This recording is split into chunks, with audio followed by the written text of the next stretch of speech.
नमस्कार, बहुत बहुत स्वागत है मेरे पेज पर। बीते कुछ दिनों से स्वास्थ्य ठीक नहीं था, इसलिए शायद आप लोगों से मुखातिब नहीं हो पा रहा था। लेकिन अब जब मैं लौट चुका हूं तो आपको बताऊं कि भाजपा की सरकार को आखिरकार पहाड़ों की याद आ ही गई। जी हां, उत्तराखंड का इस बार का विधानसभा सत्र गैरसैंण के विधानसभा भवन में आहूत किया गया है।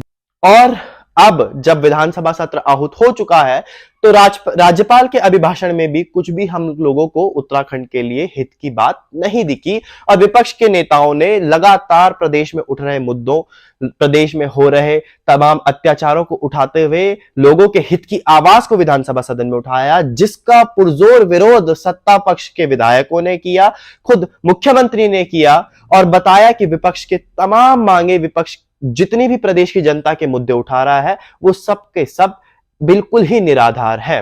तो शायद से भाजपाइयों की सोच ही अब कुछ ही हो गई कि उन्हें लोगों की आवाज और विपक्ष के मुद्दे जो हैं बिल्कुल निराधार नजर आते हैं। अब हम बात करते हैं विधानसभा सत्र जो चल रहा है उसके बारे में।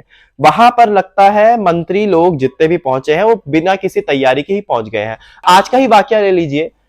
सतपाल महाराज जो कि मंत्री हैं उत्तराखंड सरकार में, जब उनसे विपक्ष के नेता सवाल पूछते हैं तो सतपाल महाराज की तैयारी आधी अधूरी नजर आ जाती है। आप देखिए किस तरह से सतपाल महाराज को जो है पर्चियां पास करवाई जा रही हैं।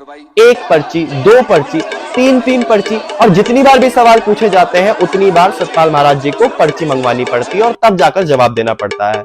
जब विपक्ष के विधायक उनसे सवाल पूछते हैं तो उन सवालों का जवाब देने के बजाय किसी और ही टॉपिक पर बात को घुमाने लग जाते हैं और सदन का समय वेस्ट करते हैं। ये शायद से भाजपाइयों की आदत ही रह गई है। और देखिए किस तरह से सतपाल महाराज को उनके बगल में बैठे उनके सहपाठी, उनके मित्र जो है इशारे कर रहे हैं कि भाई सतपाल जी आप ये पर्ची पढ़िए, पर्ची में जवाब लिखा है, क्योंकि आप तो तैयारी करके आए नहीं है।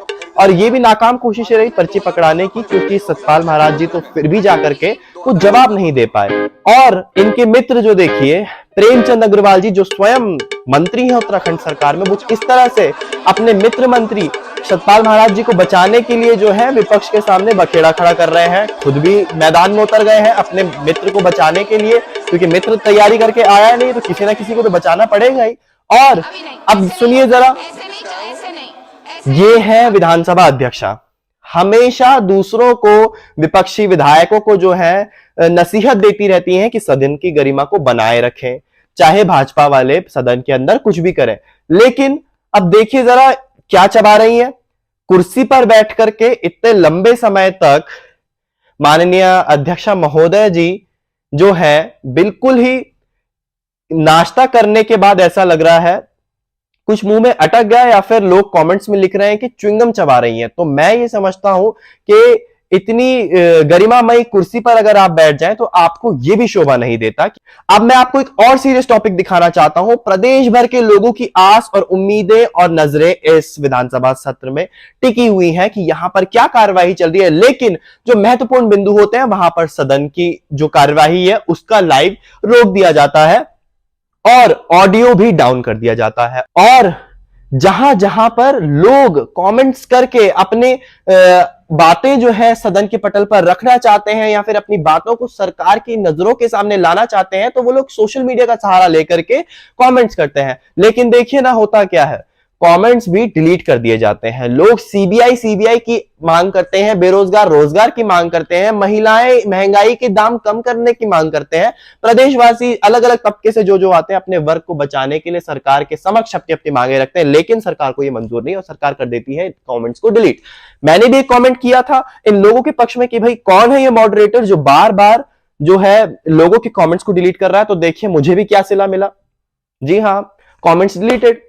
और विधानसभा सत्र को लेकर के अभी भी कुछ और दिन बचे हैं, लेकिन मेरा तो रितु खंडूड़ी जी से ये आग्रह है कि जल्द से जल्दी जो है मुद्दों को पूरा कर लिया जाए, मुद्दों को सुना जाए, अपने संज्ञान में लाइए और उस पर कुछ कीजिए। क्योंकि अगर आपने नहीं किया तो फिर प्रदेश के लोग अपने आप को जरूर ठगा हुआ महसूस करेंगे। और विपक्ष को सुनिए, विपक्ष के मांगों को सुनिए, विपक्ष के सवालों का जवाब देने से कतराइए नहीं। और रितु खंडूड़ी जी कृपया अपने प्यारे चहेते भाजपा विधायकों का संरक्षण ना करें, उन सभी को जवाब देने दें, विपक्ष के नेताओं पर हावी ना हो जिस तरह से आप हो रही हैं।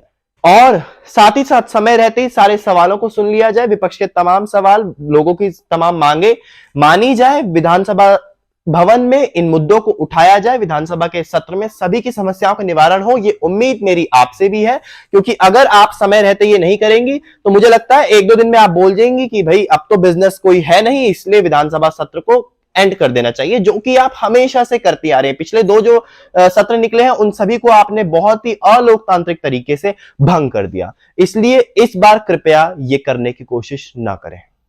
बहुत बहुत धन्यवाद। इस वीडियो को जरूर लाइक करें, शेयर करें और मेरे पेज को फॉलो करें।